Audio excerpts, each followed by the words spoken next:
So I figured that this question would probably come up sometime soon just because of the video and the topics that I cover. But let's break this one down.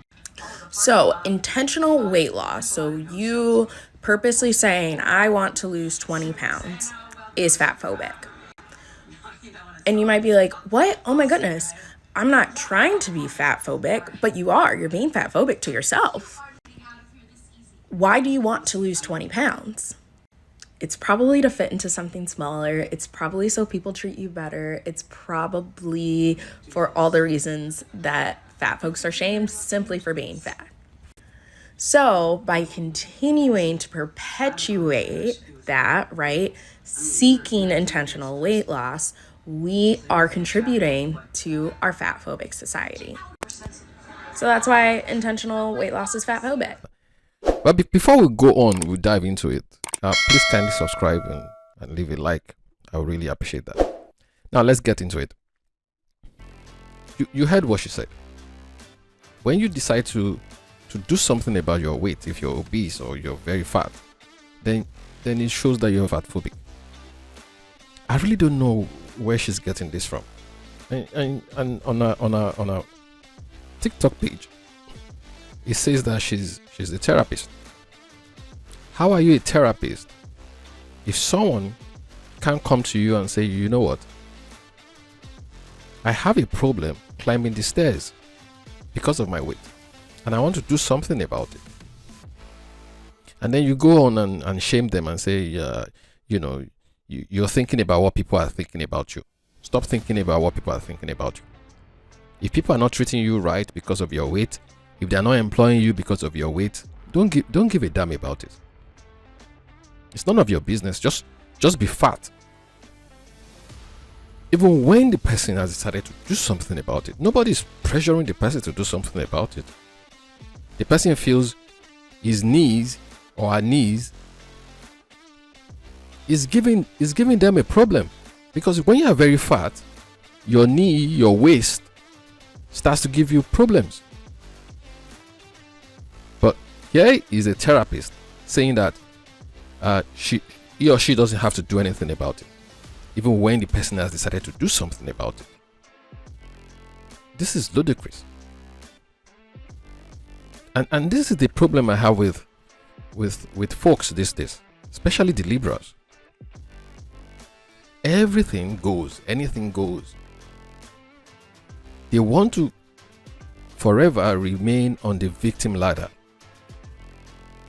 You just want to be a victim for the rest of your life. You just want to be seen as a victim. You want to have something to complain about. And when someone has decided, you know what, I don't want to be complaining about this. I want to do something about it. I want to take charge of my life. Now I'm not talking about people who take horrible drugs and go on the internet and buy slimming tablets that is not being proven to be good, and they lose their life in the process or have complications.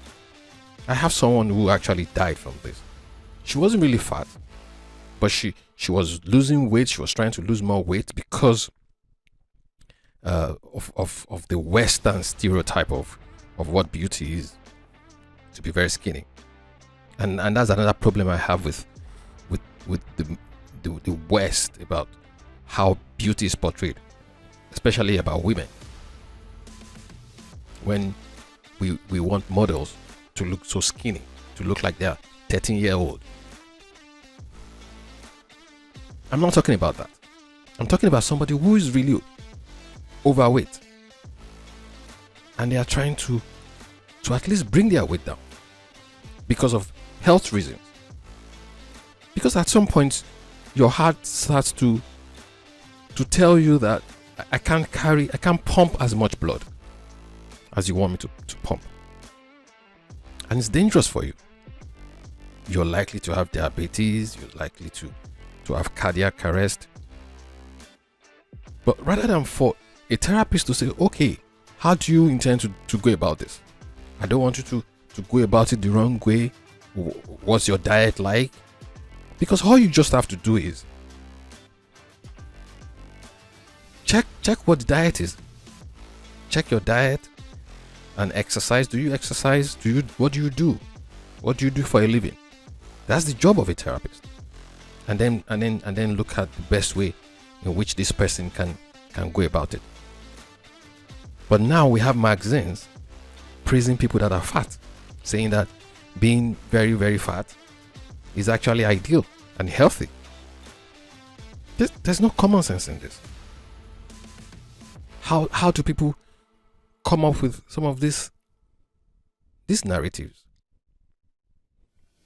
And when you test these people, when you take their blood and do a comprehensive check on it, you know they are not fine.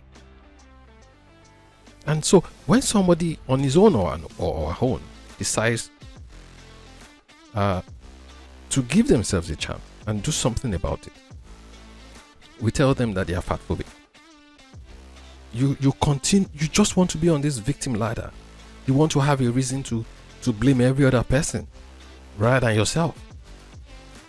And that's the same thing with high school dropouts. You are a lady, before you leave high school, you already have a child. You didn't even finish high school. You're a guy, you're already in a gang.